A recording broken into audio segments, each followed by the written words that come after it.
I think peer support's really a crucial piece of the rehab process early on.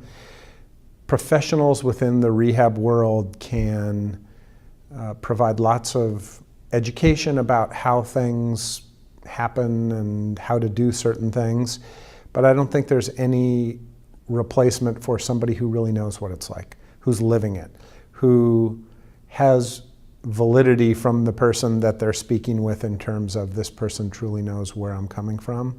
And I think lots of times patients and or families will be more open with or talk about different concerns with a peer mentor than they might with a professional psychologist or physical therapist or nurse. Peer support to me is important if the peer is not trying to impose their thoughts, their reactions to their injuries on another.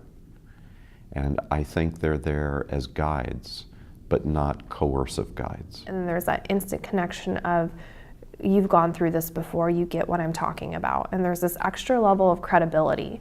And it's also not as threatening to have somebody come in and just say, hey, how's your day going? There's no other agenda. They just want to know how you're doing. They're not gathering clinical information. And it's a time just to meet somebody new and tell them where you're at and go from there with no expectations other than support. It can be fantastic if the peer is trained. You can't just pull someone off the street with a spinal cord injury and say, talk with them. You want to know their background. You want to make sure that they're comfortable and also realize that their story is their story, but they know some of the commonalities and how to connect. And so there's nothing better than having someone who's lived it, who's done it, to say, it's possible.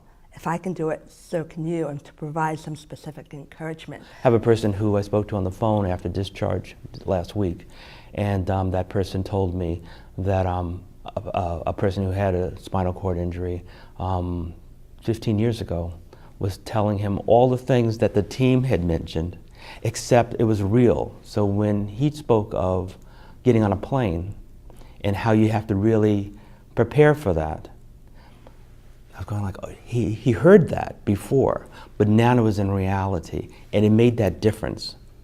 He got it, and he said, I'm ready to maybe do that in the next year.